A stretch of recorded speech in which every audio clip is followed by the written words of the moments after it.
Welcome back to our home build. This is the second video in our series, and we are going to cover the second month of construction. We left off in the framing process, and week 5 begins with setting our ridge beam for our main living space. The beam was about 400 pounds, and we had a boom truck to place it. The framers built a platform to stand on and made sure that the beam was placed perfectly. Hey guys, we're back again, and you can see today was rafter day.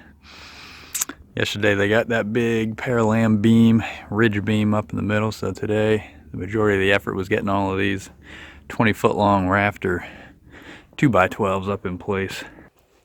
Where the rafters attached to the main beam, they held everything in place and toe-nailed everything, and then went back and slid those hangers up in place and nailed those fast just for some extra support. So each one of those rafters was very heavy, and they really did a great job getting everything locked into place. And as these things start to come together, it really starts to add a lot of rigidity to this big window wall that we have. Stuff really starts to tighten up, and then once that roof sheathing and the roof blocking, the stuff that we're going to put in between these members, as all that starts to get installed, that just adds even more to the rigidity of everything. So really happy with the way it's going. It was a great day of framing. Our guys are really doing a good job, and tomorrow they're going to work on that blocking and start getting the whole thing sheathed in. Our electrician came out to install the panel and meter board, and our excavator was also on site to dig the trench and lay the piping for our electric. These steps had to be inspected before the electric company would schedule the install to bring power to the house. Week 6 was the third and final week for our framers. It was also the first time we ran into a bigger challenge with the build. The framers finished all of the interior framing and then shingled the roof in 2 days. They were also to install the exterior doors, but we only had one arrive in time. I had no idea that doors would take so long to deliver, and I dropped the ball on this one. We ordered them too late to get them in time. One of the big jobs for the week was installing all the windows, including our large commercial windows in the living area. To cut costs on the windows, we chose not to have them professionally installed. Instead, we did the install with the framers. This meant that Chris and I had to build the frames and apply all the gasketing. He installed the frames with the framers, then they worked together to place the windows. You could feel the tension as these guys worked so hard but so gently to make sure that the glass stayed intact. Just as everything was going so smoothly, we faced our first real obstacle. One of the windows was cracked. Fortunately, Chris could see that it had cracked where the manufacturer had crated the window against a staple, so they would replace and deliver the window without charge, but it would take 2 weeks to get it on site. This meant that some of the framers would have to come back to install that last window. This also meant that heating the house would be more difficult. In the meantime, Chris plasticked the gaping hole, and we kept moving forward. So we've been working on plumbing rough-in the last couple of days, so we'll show you some of that. We'll come over into the guest bathroom first. Big thing that got done today was the shower units got installed, which was great. You can see up above there, that's actually wall insulation, because this is an exterior wall. We wanted to get although it's going to be a little while till the rest of the house is insulated, because the shower unit was going in, we wanted to get the insulation in behind that, because of course once the shower's in, it'd be a little tough to get to.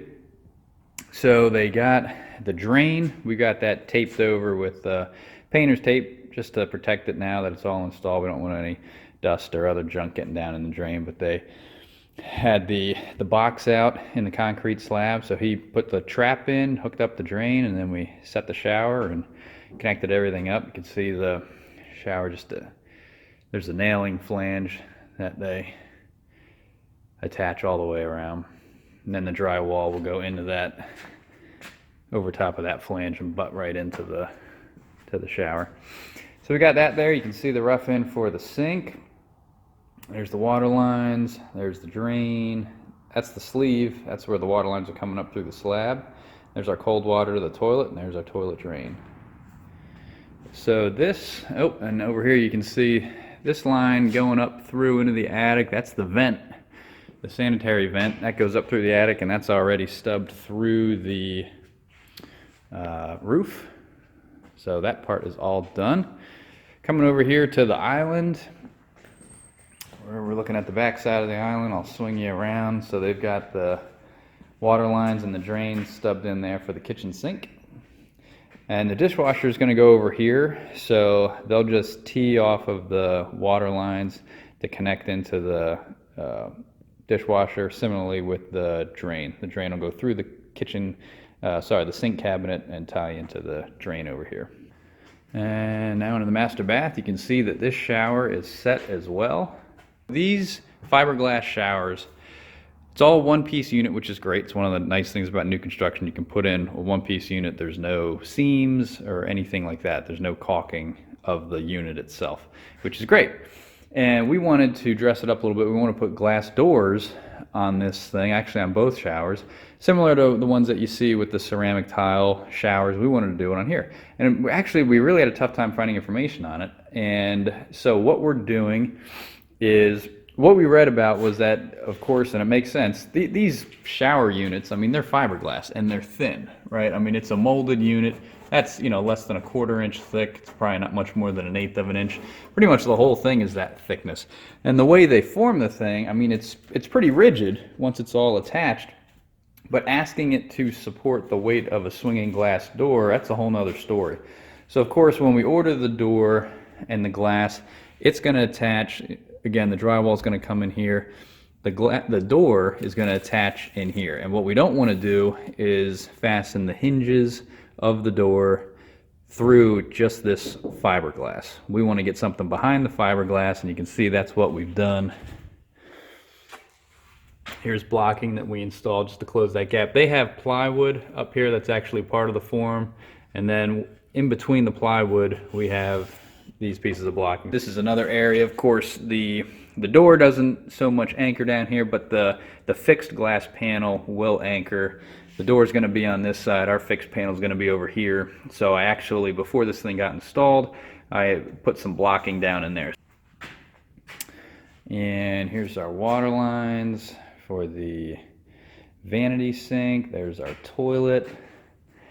Over here where the tub's going to go, you can see they put the trap in and the drain. That's where the drain and the overflow from the tub. It's a clawfoot tub, so the drain and the overflow is all exposed, and that's where it's going to go right down through the slab. That's the drain. Here's our cold and hot water lines. We are happy to have the showers in, and now we're into the laundry room. You can see the water and waste lines for our laundry room sink. And then coming over to the washer dryer, washer box, drain, and that'll be electric for the dryer. That's pretty much it for the plumbing. We're getting back on electric in a couple days. The plumber said they pretty much just got one more day of rough-in left. They're going to put what we're looking at right here. This is the gas line piping that they're going to run from the exterior wall over to the kitchen area.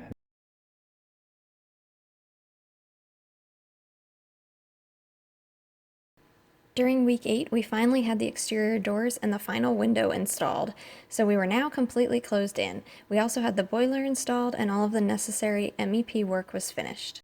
Hey guys, so here we are. We are getting ready for insulation tomorrow. Now the rough-in, mechanical, electrical, plumbing is completely done at this point in terms of what needs to be done before these guys can come in and insulate. We've got our outlet boxes, our light switches, everything is wired up. And I spent probably a good 3 hours just cleaning and vacuuming to try and get as much dust. When these guys rough in all of this wiring and stuff, they've got to bore holes through so many of the joists and the studs, and there's just shavings and sawdust everywhere, and it collects in those stud cavities.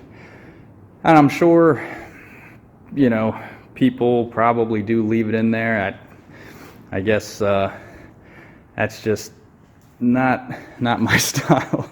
I like to get all that stuff cleaned up, and because once the insulation fills in all of these stud cavities, you're not going to be able to get to any of that. So you can see there, that's a water line that's in the exterior wall, so they wrapped that with some pipe insulation. And of course the blown in insulation that's going to go in here will also wrap around there. So that's just some extra protection to keep that water pipe from freezing.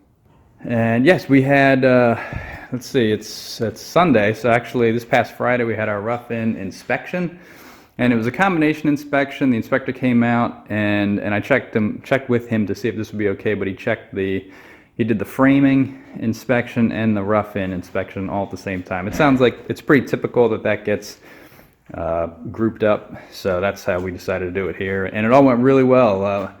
My subcontractors have done a great job of getting everything in per code, and there was no issues at all that needed to be addressed, so we were real excited about that. We did get the panel is now not only hooked up, but all the breakers are run. You can see all the wires going in the top.